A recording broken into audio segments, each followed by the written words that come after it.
बिस्मिल्लाहिर्रहमानिर्रहीम। हमारे साथ है इस वक्त मंडी बहाउद्दीन से सुल्तान अहमद मूंग साहब। तालीम से जब वाबस्ता रहे हैं, आजकल रिटायर हो चुके हैं और उनका वो अरसा पूरा हो चुका है जिस दौरान बंदा सियासत पर बात नहीं कर सकता। उनसे पूछते हैं कोई कसर जो रह गई थी 8 फरवरी को इंतखाबात के हवाले से, पाकिस्तानियों की ज़िल्लत की, रुसवाई की, उसमें वो किस तरह से अब पूरी हो रही है, जब कहा जा रहा है कि जनरल बाजवा इस सारे मामले के पीछे थे इमरान खान की हुकूमत गिराने में।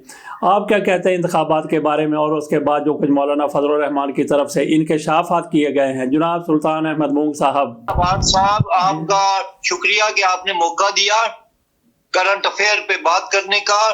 इसमें कोई दो राय नहीं है कि जनाब बाजवा ने पाकिस्तानी स्टेबिलिटी, इस्तेकामत को दरम बरम करने में अपना मनफी रोल अदा किया।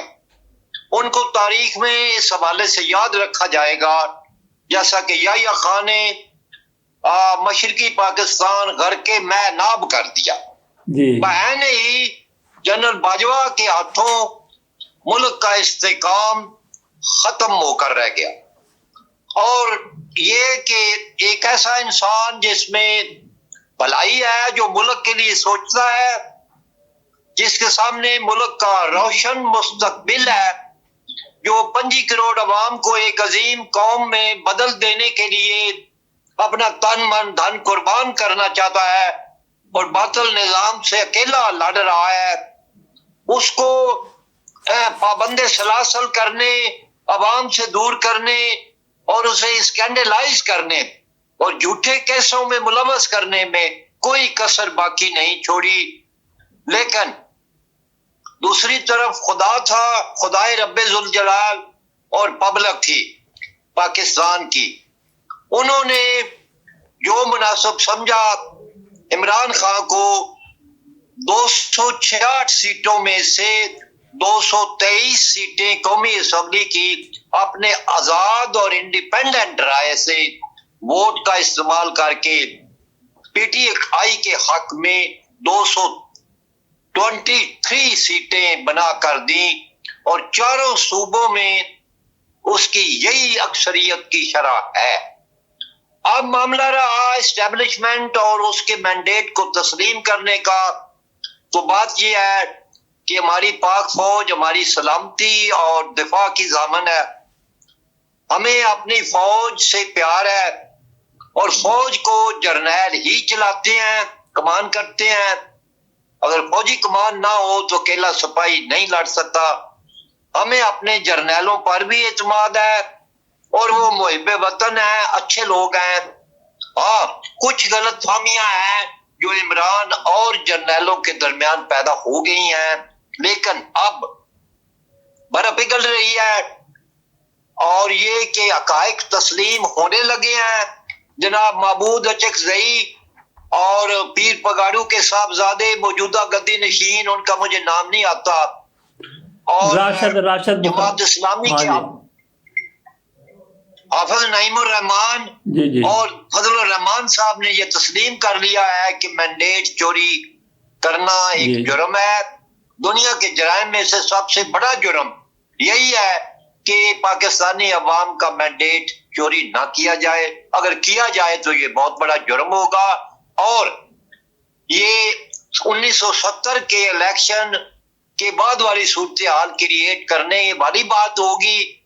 लिहाजा अब अल्लाह को रहम आ गया है और हमारे जर्नैलों ने भी मुस्बत सोचना शुरू कर दिया है, और ये कि वो इमरान और उसके दरमियान GHQ या एस्टेब्लिशमेंट के दरमियान फासले कम होने लगे हैं, क्योंकि आज की खबर है कि उनको बनी गाला मुंतकिल किया गया है। जाहिर है कि ये अपने रवैये में कुछ लचक पैदा करने की एक अलामत है। अच्छा, बनी गाला उनको नहीं किया गया, शिफ्ट, ये ऐसी खबरें हैं। बहरहाल आपके अपने इलाके में मंडी बहाउद्दीन में कौन सा MNA जीता है आपका? किस पार्टी से ताल्लुक उनका? मंडी बहाउद्दीन में 2 सीटें हैं MNA की और 4 सीटें हैं MPAs की। जी सर, वो 2 सीटें दोनों की दोनों PTI के पास गई हैं। भारी अक्सरियत से गई है। ठीक है, भारी लीड है اور چاروں میں سے 3 سیٹیں بھاری اکثریت سے پی ٹی آئی لے گئی۔ اچھا جی، تو 2018 میں کیا رزلٹ تھے یہاں پہ؟ 2018 کا رزلٹ مختلف تھا۔ حلقہ N69 میں نون لیگ کا کینڈیڈیٹ جیتا اور N68 میں پی ٹی آئی کا۔ اچھا، یہ ایم این ایز کے ہمیں آپ نام بتا دیں بس نا، جو جیتے ہیں ابھی۔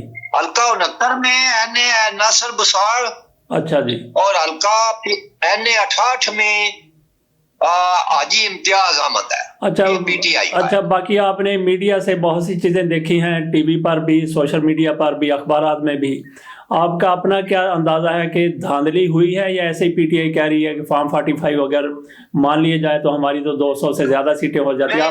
سچی بات خدا کو جان دینی ہے، سچی بات یہ ہے کہ الیکشن فری اینڈ فیئر ہوا ہے۔ پریزائڈنگ افسروں نے یا ووٹر نے جی دیانتداری سے ووٹ کاسٹ کیا ہے، اور فارم نمبر 45 بھی دیانتداری سے بنایا گیا ہے، جی، اور اس میں جو موقع پر پولنگ ایجنٹ اور سرکاری عملہ تھا انہوں نے 1 سے زیادہ مرتبہ ووٹوں کو گن کر اور خوب دھیان سے نشان کو دیکھ کر جو کینڈیڈیٹ کے حق میں پولنگ ہوئی ہے اس کا فیصلہ کیا ہے، اور ووٹ گنے گئے ہیں، 1 سے زیادہ بار گنے گئے ہیں۔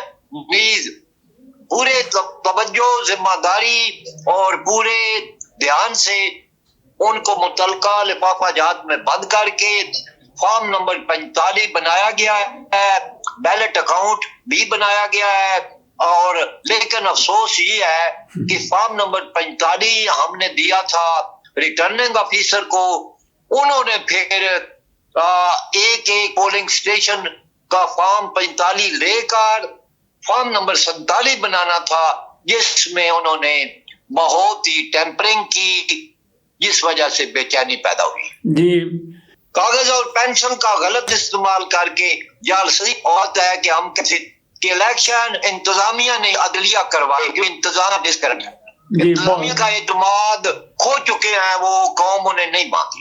جی ٹھیک، بہت شکریہ جی، آپ سے انشاءاللہ بات ہوتی رہے گی۔